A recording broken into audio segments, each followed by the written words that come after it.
아멘. 할렐루야. 세계에서 지성이라고 하는 사람들 24명을 이렇게 선정해 가지고요 책을 펴냈습니다. 근데 그 책이 어떤 책이냐면은 시간박물관, 시간박물관이라고 하는 책을 펴냈는데, 이 책의 제목은 무엇이냐면요, 시간창조라고 합니다. 시간창조. 이 책을 펴낸 그 저자들이 하는 말하기를 이런 말을 했습니다. 인류의 가장 위대한 발견은 바로 시간의 발견이다, 이렇게 말했습니다.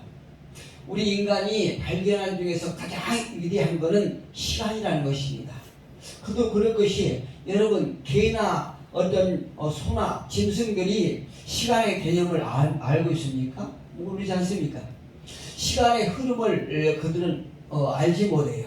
시간을 감지할 수 없기 때문에 오늘과 내일, 오늘에서 내일로 넘어가는 순간에 매듭을 짓지 못해요. 오늘을 지내고 나서 내일로 넘어가기 위해서는 오늘의 매듭을 이렇게 지어야 되지 않습니까? 그런데 시간의 개념이 있기 때문에 그들은 오늘이나 내일이나 똑같기 때문에 그런 매듭이 없어요. 예를 들어서 이제 12월달 얼마 남지 않았는데요, 12월달에서 1월달로 넘어가기 위해서는 12월달 매듭을 잘 지어야 되거든요. 또 올해에서 내년으로 넘어가기 위해서는 올 끝에 가서 끝자락에 매듭을 잘 지어야 되는 것입니다. 그런데 이 짐승들은 그 매듭을 짓지 못해요.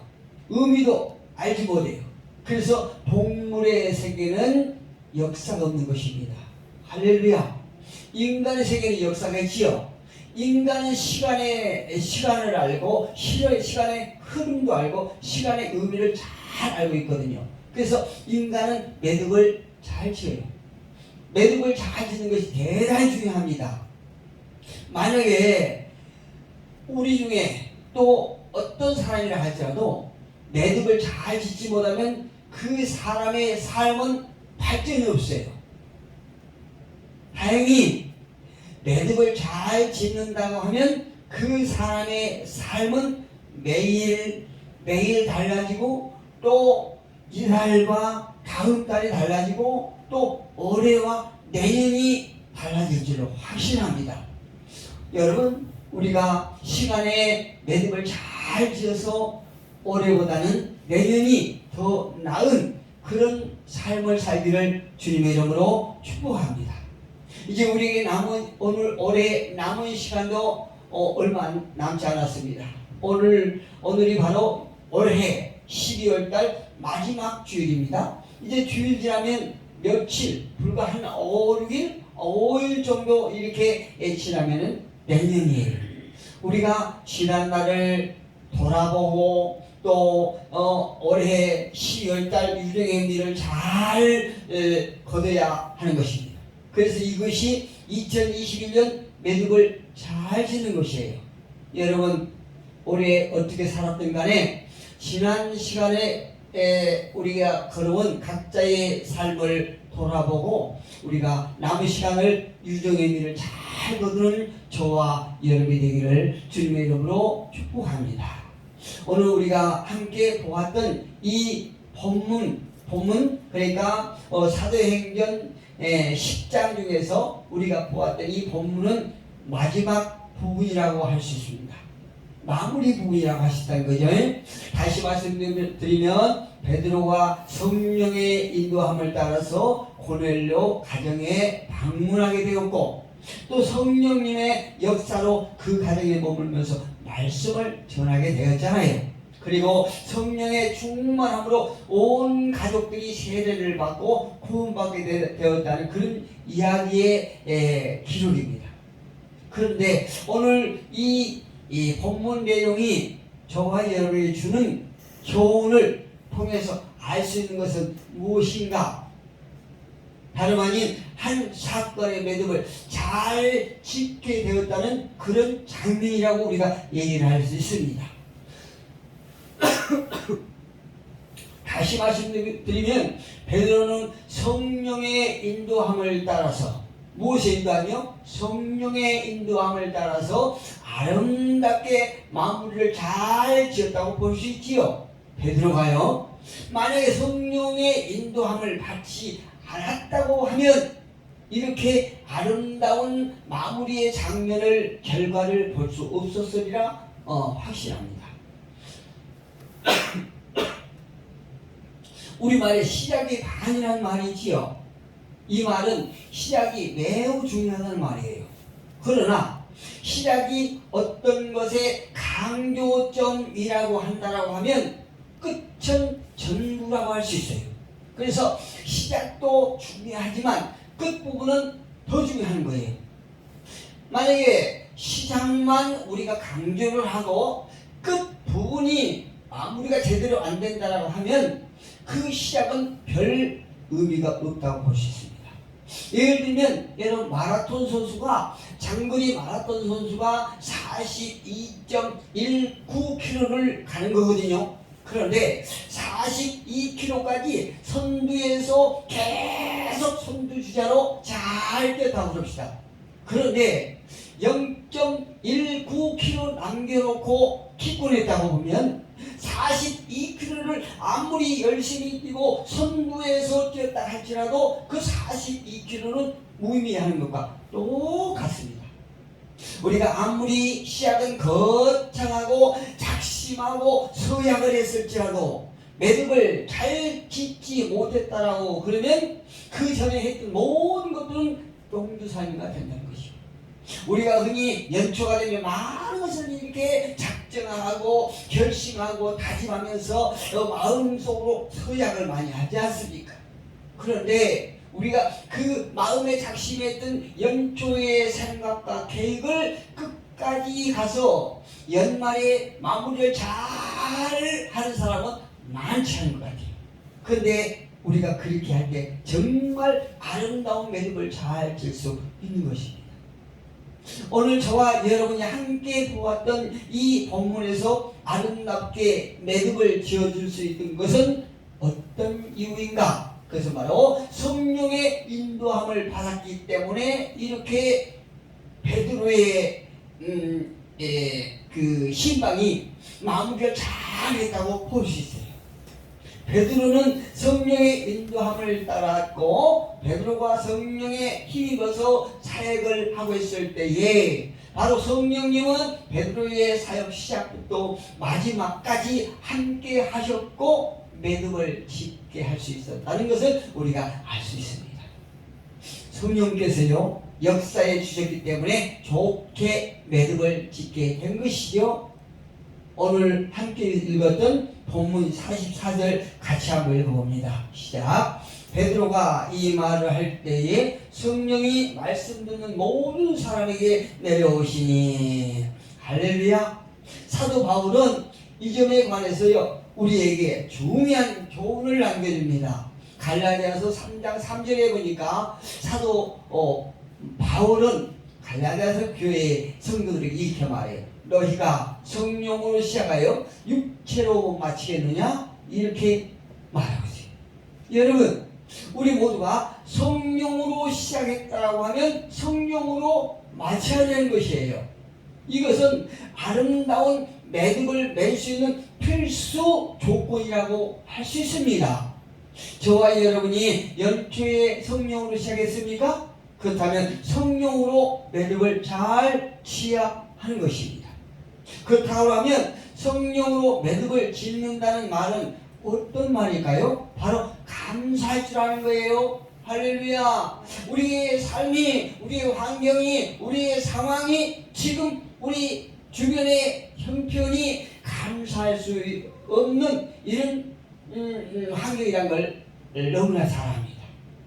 우리가 꼭 감사할 감사만이 할 수 있는 이런 상황은 아니라는 거지요. 그러나 우리가 성령으로 매듭을 짓는 사람을 보면 그 여러 가지 어떤 감사할 수 있는 없는 조건에도 감사를 하는 사람이 성령의 인도함을 받고 성령으로 매듭을 짓고 있는 사람이다, 이렇게 얘기를 할 수 있는 거예요. 여러분, 우리가요 성령의 눈으로 보게 되면 어두운 면도 다 감춰지고 밝은 면을 보게 되는 것입니다.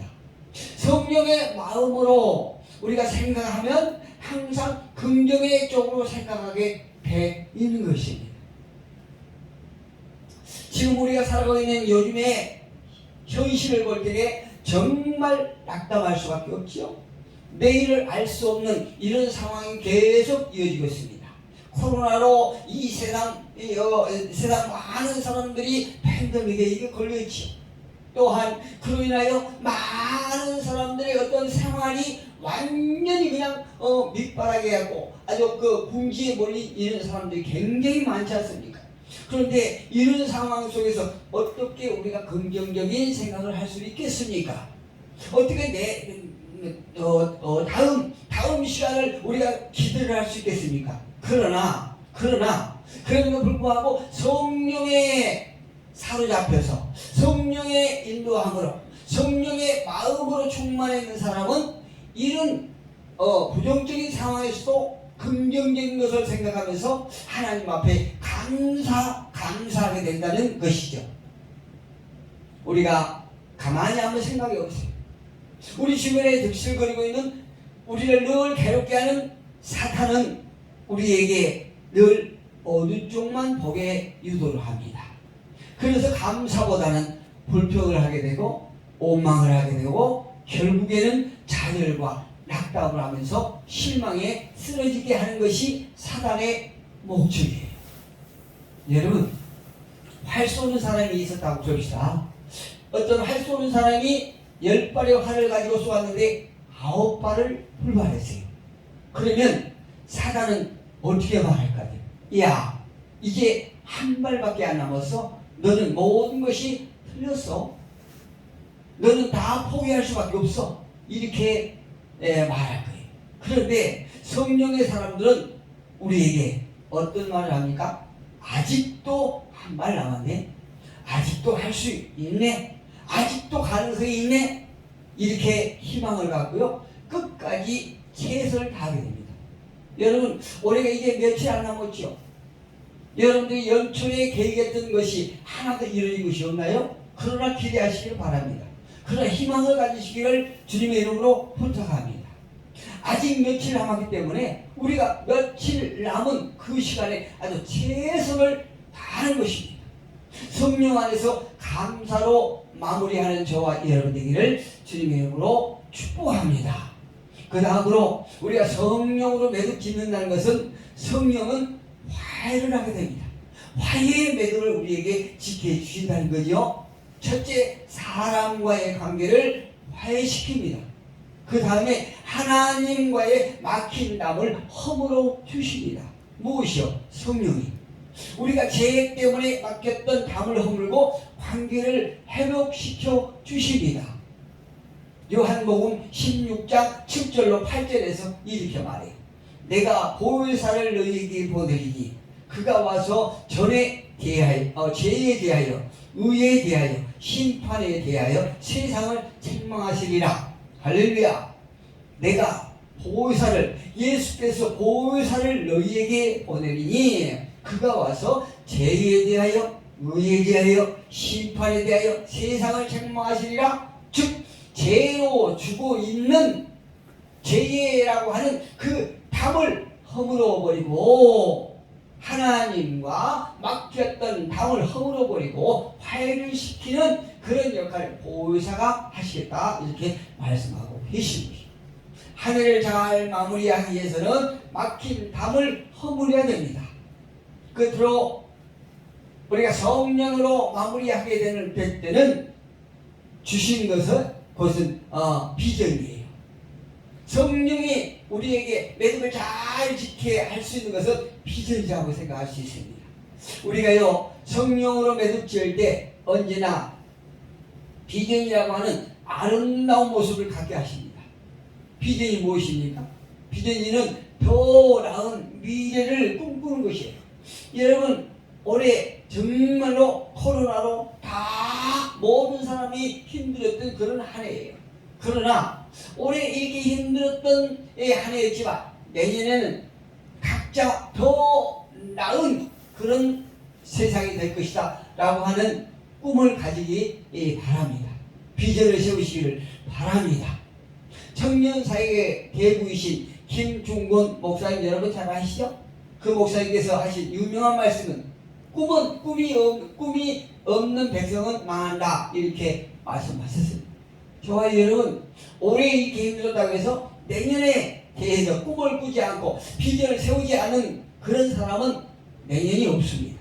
더 나은 삶을 살 수가 없다는 얘기죠. 올 2021년 며칠 남지 않았다고 그냥 무의미하게 넘어가 버리면 안 됩니다. 꿈도 없이 매듭을 지어버리면 안 됩니다. 그 매듭은요 정말 쓸쓸하고 안타깝고 비참하기까지 할 것입니다. 우리 모두가 정말로 내년에는 더 나은 그런 삶이 될 것이라는 크고 아름다운 비전을 갖기를 주님의 이름으로 축복합니다. 그리고 내년에는 더 우리가 신앙에 대한 비전, 또 건강에 대한 비전, 또 물질에 대한 비전을 가지시기를 바랍니다. 그러나 우리가 명심해야 될 것은 이 모든 비전은 주님 안에서 꿈을 꿔야 한다는 거죠. 주님을 떠나서는 아무리 우리가 건강이 좋다 할지라도 많은 물질을 가졌다 할지라도 주님 밖에서는 그 모든 것들이 죄가 된다는 사실을 우리가 명심하셔야 될 줄로 믿습니다. 그래서 우리가 주님 안에서 꿈을 꾸고 주님 안에서 비전을 갖게 될 때에 비로소 아름다운 매듭이 되는 것이고 또 실패하지 않는 인생을 살게 되는 것입니다. 우리 모두가 성령 안에서 성령으로 아름다운 매듭을 짓는 저와 여러분 되기를 주님의 이름으로 축복합니다. 기도하겠습니다.